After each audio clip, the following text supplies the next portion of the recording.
Et bonjour Sabira, Bonjour Mallory. enchantée d'être avec toi aujourd'hui. Moi aussi, je suis ravie. Eh bien écoute, cette vidéo, elle arrive à un moment dans ta vie particulier. Tu vas pouvoir nous présenter ton projet. Oui. Ton projet qui s'appelle Zénith. Et avant de nous présenter Zénith, tu vas nous parler de toi, de qui tu es, d'où tu viens. Alors, qui je suis, d'où je viens? Donc, je suis d'Angoulême, je suis française, d'origine algérienne. Mes parents sont venus d'Algérie en France, dans les quartiers d'Angoulême. Et donc, je suis née dans cette double culture. Une culture à la fois algérienne par mes parents et à la fois française par le lieu où je suis née. Donc voilà mon point de départ. J'ai 6 frères et sœurs. J'ai grandi d'abord dans un quartier et j'ai évolué avec 2 cultures assez différentes qui aujourd'hui me semblent assez complémentaires, comme l'est le projet qui est venu à moi, mais très différentes. D'accord. Qu'est-ce qui a fait qu'aujourd'hui tu as des choses à dire, que tu veux partager avec les autres en fait? Je pense que c'est ce que je découvre dans mon cabinet, c'est ce que je découvre depuis plusieurs années et c'est notre actualité. Donc je disais, c'est ce que je découvre depuis plusieurs années. Pourquoi je décide aujourd'hui de prendre la parole? D'abord, ça a été très dur pour moi de prendre la parole dans le contexte des vidéos, des réseaux sociaux. Parce que je suis quelqu'un qui... c'est pas mon élan naturel que d'aller m'exposer sur les médias. Ce qui m'encourage à le faire, c'est plus le message que l'envie de m'exposer. Le message, pourquoi? Parce que il y a quelques années, quand j'étais jeune, mon premier travail, ça a été, travailler en CDI, ça a été d'être éducatrice en prévention de la délinquance. Et lorsque j'ai fait ce travail, j'avais 26-27 ans, j'ai pris conscience que les jeunes que je rencontrais, avec qui je travaillais, avaient un potentiel immense. Il y avait des Djamel Debbouze en germe, quoi. Il y avait des commerciaux exceptionnels en germe, des chefs d'entreprise exceptionnels en germe. Et moi, je voyais le talent de ces jeunes. Et lorsque je les accompagnais en tant qu'EduxP pour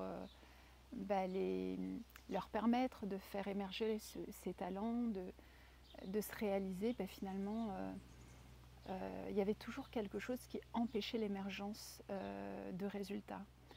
Par exemple, on avait fait un travail important pour un jeune qui était brillant relationnellement parlant, commercialement parlant. Et en fait, on se rendait compte que lorsqu'il avait un entretien d'embauche, en fait, il avait une dispute avec ses parents, ou sa voiture ne démarrait pas, ou il loupait le bus. Il y avait toujours quelque chose qui empêchait ces personnes d'aller jusqu'au bout du processus en fait, de manifestation de leur désir. J'ai observé ça pendant des années. Puis à un moment donné, je me suis rendu compte qu'il y avait des choses très profondes qui dépassaient leur entendement, qui dépassaient leur volonté et qui se mettaient en œuvre, qu'aujourd'hui j'appellerais des mécanismes d'auto-sabotage, mais à l'époque, je n'étais pas formée pour ça, donc je ne savais pas vraiment ce que c'était. Je savais que ça ne dépendait pas de leur volonté, mais j'étais incapable de poser des mots là-dessus, et donc j'étais incapable de les accompagner. Mais au fur et à mesure de ces années, j'ai vraiment eu un sentiment d'impuissance très fort, parce qu'aujourd'hui, je dirais qu'on les accompagnait sur les stratégies externes. Par exemple, tu vois, les aider à faire un CV, à régler leurs problèmes de justice, à créer du lien, à leur permettre d'accéder à de grandes écoles, etc. On était sur des stratégies externes au sens action concrète à mettre en place, qui soient liées à l'extérieur. Mais je n'avais aucune connaissance pour leur permettre d'avoir les stratégies internes qui leur permettent de se déployer. Et donc, quand je dis ça, ce que je veux dire par là, c'est que je ne savais pas du tout comment les aider à libérer les mécanismes d'autosabotage pour vraiment leur permettre de laisser s'exprimer leur plein potentiel. Je ne savais pas faire ça. Et au bout d'un moment, j'ai eu envie, parce que j'étais assez frustrée, le temps passant, de ne pas pouvoir les aider. Et j'ai arrêté mon métier d'EduxP et je me suis lancée en fait dans une quête de compréhension, mais qui n'avait pas l'objectif d'être mon prochain métier. Finalement, il y avait une forme de résonance, c'est-à-dire que je voyais ces jeunes ne pas réussir à exprimer qui ils étaient vraiment, ne pas réussir à exprimer leur plein potentiel, mais je le voyais aussi en moi. Et donc en fait, ma quête personnelle était d'abord de comprendre à titre personnel comment je vais pouvoir, moi déjà, commencer à exprimer mon potentiel, moi déjà commencer à être libre, et libérée de ces obstacles invisibles, de cette prison invisible, mais qui vraiment pourrit la vie de tout le monde. Et là, c'est une rencontre, c'est une formation, c'est quoi qui est arrivé sur ton chemin pour répondre à cette quête? Ça a d'abord été un long tunnel très difficile à vivre. C'est-à-dire que j'ai été EduxP pendant 7 ans en éducation spécialisée de prévention, donc éduc de rue. Mais entre le moment où j'ai arrêté ce métier et le moment où ce que je voulais faire est venu à moi, il s'est passé du temps. Et ce temps-là, en fait, ça a vraiment été un temps où j'ai eu l'impression de ne pas savoir où j'allais, de ne pas trouver ce que je voulais faire. Ça a d'abord été un moment assez difficile, une perte de repères, où je cherchais, je m'intéressais à tout, mais je ne trouvais rien. Rien, en tout cas, qui soit suffisamment significatif, qui crée de la résonance. Tu vois, vraiment, où tu te dis « Ah, c'est ça que je veux faire ». Non, il y avait pas ça. Il y avait juste que des points d'interrogation et qui généraient un très grand inconfort. Donc ça a d'abord commencé par là. Puis après, la vie a fait son travail, c'est-à-dire que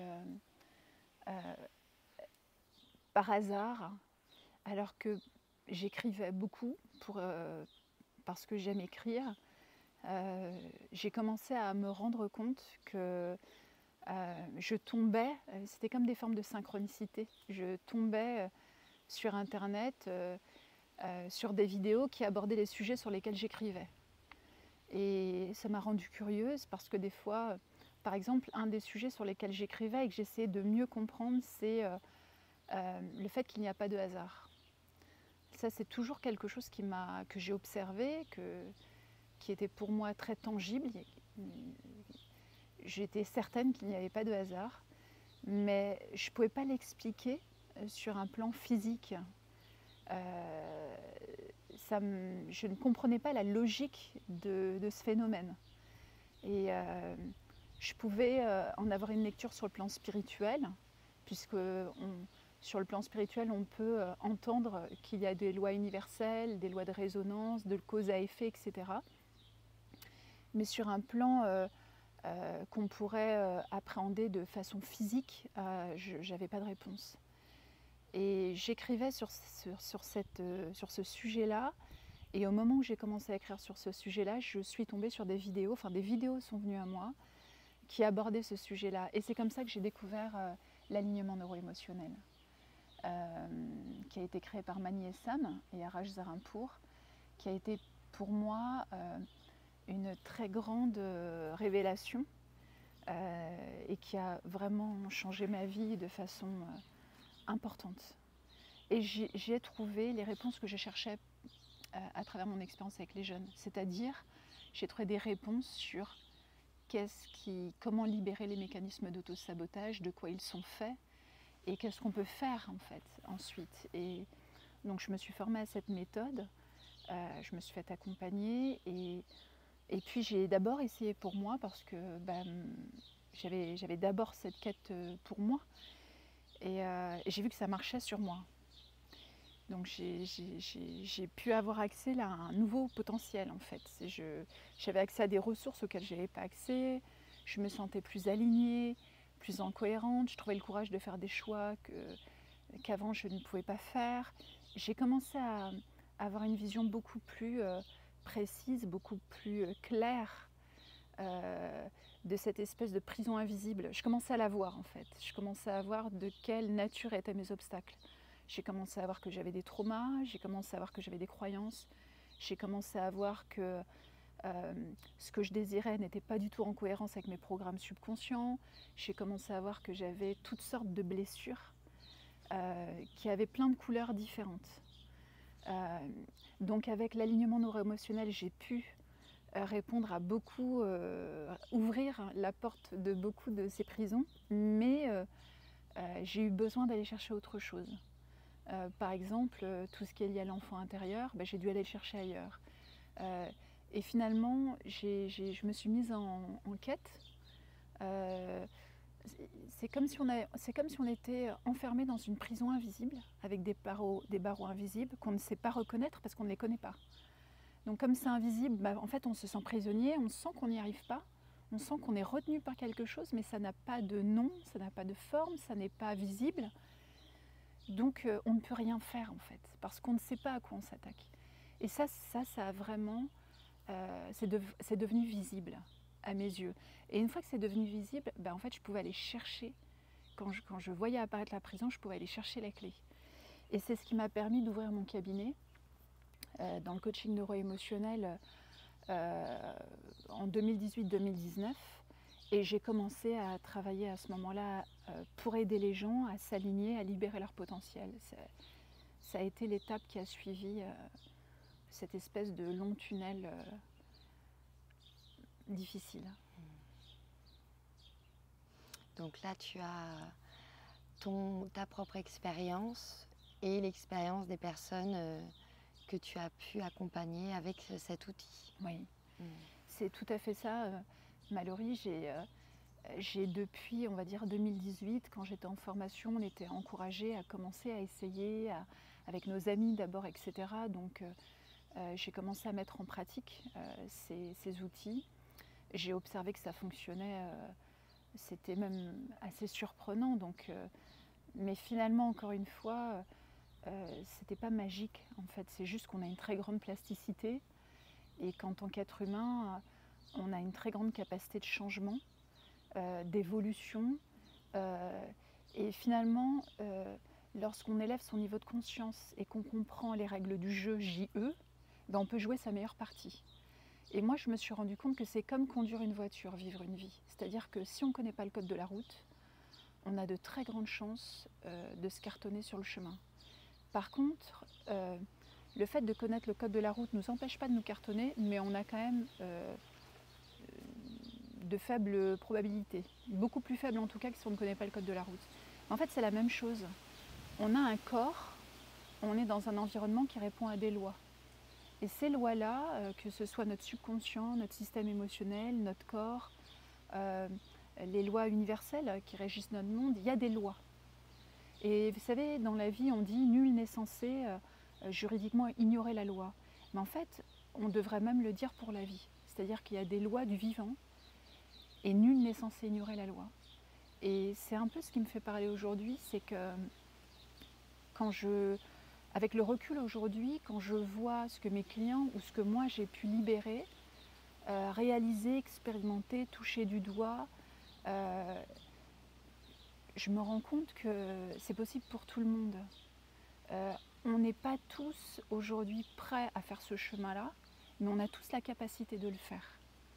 On a tous la possibilité de réaliser son plein potentiel, d'être profondément heureux. Faut-il encore connaître les règles du jeu? Et c'est exactement pour ça qu'aujourd'hui je prends la parole. Donc j'ai ouvert mon cabinet en 2019, en micro-entreprise à l'époque. Et les premiers clients que j'ai eus étaient des particuliers.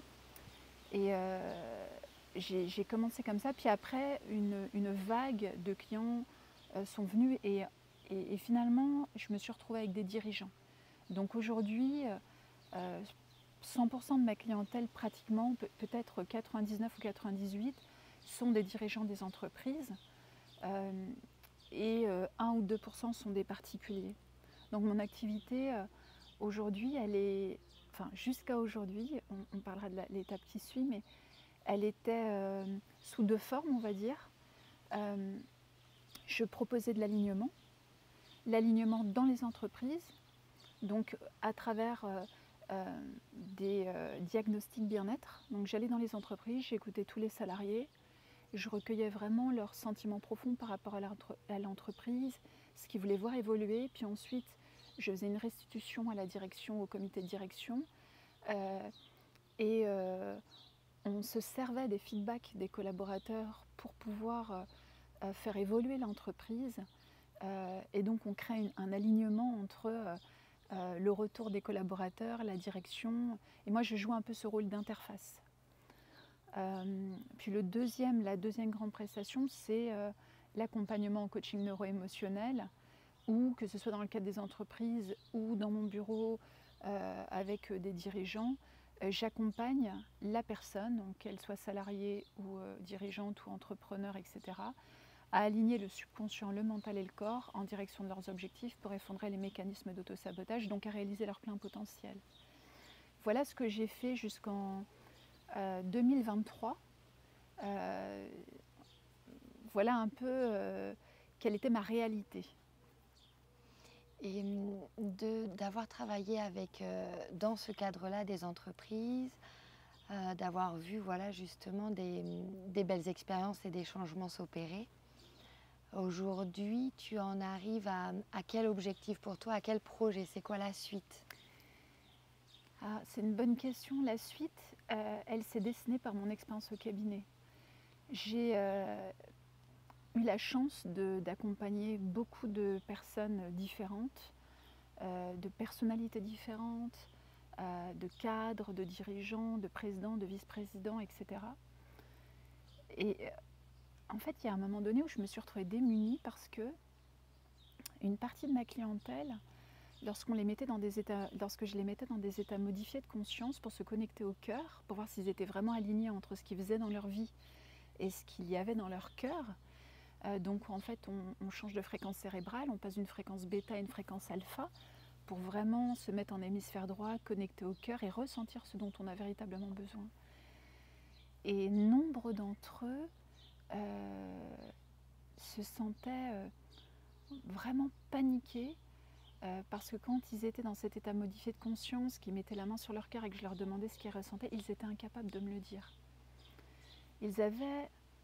Ils se sentaient coupés de leur cœur, mais c'était vraiment une réalité. C'est-à-dire qu'il y avait un sentiment de panique très profond parce que cet exercice permettait de voir qu'ils s'étaient tellement éloignés de leur voix intérieure depuis tellement d'années qu'ils étaient presque, ils se sentaient séparés d'une part d'eux-mêmes. Et j'ai essayé de plusieurs façons de leur permettre en fait de se connecter à cet espace profond d'eux, de pouvoir vraiment se détendre profondément pour accéder à cet espace en eux. Et certains étaient figés. Et ça a lancé en fait une autre question. C'est ok, aujourd'hui j'ai les stratégies internes qui permettent d'aligner le subconscient, le mental et le corps en direction des objectifs des personnes. Mais quand la personne ne sait pas ce qu'elle veut, profondément, quand elle a été complètement conditionnée avec des rêves qui ne sont pas les siens, des conditionnements extérieurs, et que finalement elle a tellement été conditionnée, martelée, que cette personne finalement a complètement intégré, avalé le système de valeurs d'une société, de ses parents, d'une époque, mais elle méconnaît complètement ses valeurs personnelles intimes. Elle méconnaît sa raison d'être. Et là, je me suis dit, là, il y a un vrai sujet. Et je me suis rendu compte que cette réalité concernait beaucoup, beaucoup de personnes. Et moi-même, j'y ai fait face à un moment donné dans mon chemin. Ce fameux tunnel dont je parlais tout à l'heure, c'était ça. Je ne savais plus ce que je voulais en moi. J'ai l'impression que j'étais pas raccordée. Et j'ai retrouvé ça chez ces personnes-là. Et là, je me suis posé la question, ok, mais finalement, on est sur Terre, on est vivant, et comment faire pour se reconnecter à cette raison d'être, à la partie la plus subtile de notre être, la moins physique, comment se connecter à cette information qui est en nous, qui passe souvent par le cœur, et qui nous rappelle finalement ce qu'on est venu faire là. Quelle est notre raison d'être profonde? Qu'est-ce qui nous rend profondément heureux? Quel est finalement le chemin qui nous correspond le plus? Et ça a été vraiment, grâce à mes clients, grâce à ce que je voyais au cabinet, c'est vraiment cette question qui est venue à moi. Et c'est, finalement, je ne sais pas faire ça. Et quand j'ai constaté ça, j'ai pris cet esprit-là. Je me suis dit, mais comment reconnecter les êtres à leur raison d'être? Comment les reconnecter à ce qu'ils sont profondément? Et comme la vie, tout à l'heure je disais qu'il y a toujours des synchronicités. On dit quand l'élève est prêt, le maître arrive. Tout à l'heure j'exprimais que quand j'ai commencé à me poser des questions sur les lois d'attraction, ces lois qu'on peut expérimenter mais sur lesquelles on n'arrive pas à mettre de mots, j'ai eu ces vidéos qui sont entrées dans ma vie et je me suis formée. De la même façon, quand j'ai commencé à me poser cette question, mais comment se reconnecter à notre raison d'être, en fait, les circonstances, ces synchronicités ont fait que j'ai trouvé les outils, qui sont des outils qui nous connectent à notre supraconscience, donc vraiment à notre raison d'être, à la part la part qui nous connecte au tout, la part qui nous fait sentir quand on est dans la méditation que notre existence est au-delà de ce corps, qui nous permet de nous sentir, d'avoir accès, pour ceux qui ont fait de la méditation, à un champ d'information immense. Et donc cette formation-là est venue à moi et j'ai commencé à m'intéresser à la supraconscience. Et ça a donné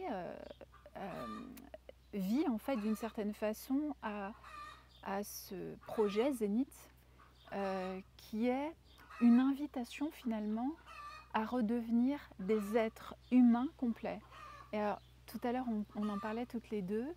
Quand on dit être humain, on pense que le verbe être, à ce moment-là, c'est un auxiliaire. Je suis humain. Mais non, ça n'est pas un auxiliaire. On est d'abord l'être avant d'être l'humain. C'est-à-dire qu'il y a une énergie qui anime ce corps, et cette énergie, c'est l'être-té. Et c'est la part de nous la plus grande, la plus riche, la plus intelligente. C'est la part qui nous connecte au tout. Et on a la chance d'avoir ces deux dimensions-là.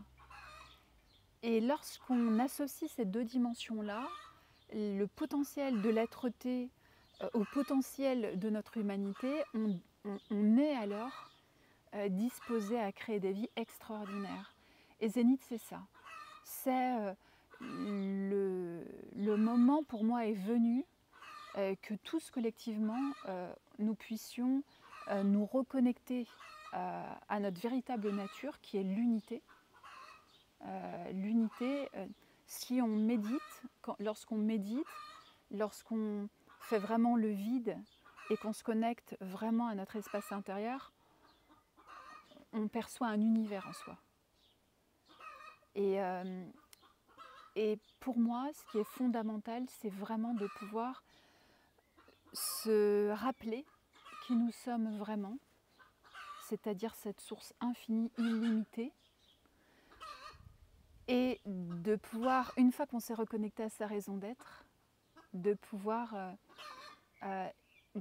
laisser cette dimension intérieure qui est parfaite, notre être-té, notre dimension, notre supraconscience, toute l'information est parfaite, il n'y a rien à faire. Mais comment en fait exprimer ce potentiel dans la matière? lorsqu'on a un corps qui est fait de limites, de traumas, de croyances. L'image que j'ai, c'est comme une rivière où l'eau coule, et puis il y a des branches, il y a des troncs d'arbres, il y a des gros cailloux qui empêchent l'eau de circuler. Et ces branches, ces troncs d'arbres, ces cailloux, c'est vraiment les croyances limitantes, tu sais, les parts fragmentées de l'enfant, le subconscient, les parts de traumatisme, etc. Et donc, quelle chance nous avons de pouvoir nous réaliser sur le plan vertical et horizontal, c'est-à-dire nous reconnecter à notre raison d'être profonde, à notre cœur, à notre esprit profond, et de pouvoir le manifester dans la matière sur l'axe horizontal, en enlevant toutes ces branches, tous ces troncs d'arbres qui empêchent l'eau de circuler. Et Zénith est là pour ça. Zénith est vraiment là pour nous permettre d'exprimer notre plein potentiel. Et notre plein potentiel, il n'est pas que dans la dimension de l'humain. Il est aussi dans cette part, dans cet espace qu'on peut expérimenter à travers la méditation, par exemple. Magnifique. C'est un beau projet. Oui, c'est un projet, je pense, qui est d'actualité. Pourquoi je dis ça? Parce que moi, je suis convaincue et je l'ai expérimenté. Fondamentalement, personne ne pourra être heureux sur cette planète tant qu'on ne sera pas tous heureux ensemble. Et beaucoup vont se dire, ah oui, non mais c'est un rêve, une chimère, on n'aura jamais de pouvoir sur un monde qui est décadent, en souffrance. Finalement, il suffit de détourner le regard et ça ira très bien. Moi, je suis convaincue que ce n'est pas possible. Parce que on peut être heureux personnellement, mais on travaille avec les autres, on vit avec les autres. On a des voisins, quand nos voisins souffrent ou qui sont, qu'ils ont des comportements hostiles, ça nous affecte. Quand nos enfants vont mal, ça nous affecte. Quand on va dans la rue, qu'on traverse la rue piétonne et qu'on trouve 1000 personnes qui nous demandent de l'argent, qui souffrent en silence, et que ça nous affecte. Quand la caissière du magasin vous renvoie bouler, ça vous affecte. Donc on est dans l'interrelation constamment. Et on vit dans un champ d'énergie qui est produit par l'énergie de chacun. Donc l'idée qu'il suffit de détourner le regard pour être heureux, j'y crois pas une seconde. Et de toute façon, notre expérience collective nous le montre. Moi, je pense que le temps est vraiment venu que chacun d'entre nous guérisse de ses blessures. Parce que pour moi, l'état du monde est à l'image de l'état de notre monde intérieur. Tant qu'on se haït, tant qu'on haït des parts de nous, on haïra ces mêmes parts chez les autres. Tant qu'on ne s'accepte pas tel qu'on est, nous n'accepterons pas les autres tels qu'ils sont. Ce monde est un espèce de miroir, un miroir qui reflète notre relation à nous-mêmes. Et tant que nous n'aurons pas réglé cette relation à nous-mêmes, qu'elle ne sera pas équilibrée, nous vivrons dans un monde qui reflètera notre monde intérieur. Et je pense vraiment, quand on voit l'état de notre monde, qu'il est urgent, vraiment, de guérir de nos blessures collectivement. Et pour moi, la guérison ne peut être, bien sûr, elle part de soi, mais on ne peut pas être indifférent à l'état des gens qui nous entourent. Et c'est pour ça que j'ai téléchargé, je pense, j'ai pas créé ce podcast et je l'ai pas inventé, ça m'est venu comme une inspiration. Et avec cette inspiration, toute l'information est venue sur ce que je devais faire. Et je pense que c'est pour ça que c'est venu. C'est parce que aujourd'hui, je travaille pour des entreprises et des dirigeants. Par exemple, mon activité n'est plus accessible à des particuliers ou à des jeunes de quartier ou à des enfants comme je le faisais avant. Et ça, c'est vraiment quelque chose que je veux voir changer. Je veux bien sûr continuer mon activité pour les dirigeants et les entreprises parce qu'on est tous des êtres humains. Mais je veux aussi ouvrir parce que, quelle que soit notre classe sociale, notre âge, notre situation financière, notre culture, nos religions, on est tous des êtres humains avec une très grande plasticité, et on peut tous, à partir de là où on est, bien sûr, progresser, faire un pas en avant. Et c'est vraiment l'objectif de Zénith. Et donc ma vision. Voilà, Mallory. Ah, super. Est-ce que tu voudrais clôturer cette vidéo avec un message particulier? Ou si tu veux faire en une phrase ou en quelque chose de synthétisé? Alors, en une phrase, en quelque chose de synthétisé, si je devais synthétiser, je répéterais cette phrase. Nous sommes des êtres humains. Et encore une fois, être humain, c'est la dimension de l'être-té. Donc, de notre véritable nature. Nous portons l'univers en nous et de notre humanité. Donc nous avons un potentiel que nous n'imaginons même pas et que nous allons découvrir certainement de plus en plus dans les années à venir, surtout si nous sommes nombreux à nous y mettre.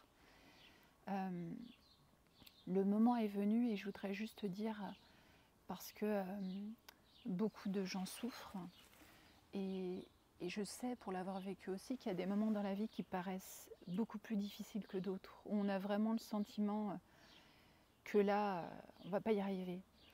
Et ce que je veux juste ajouter, c'est quoi que nous vivions, nous sommes en mesure de le traverser. Parce que rien n'arrive à nous sans que nous n'en ayons la ressource intérieure, même si nous la méconnaissons.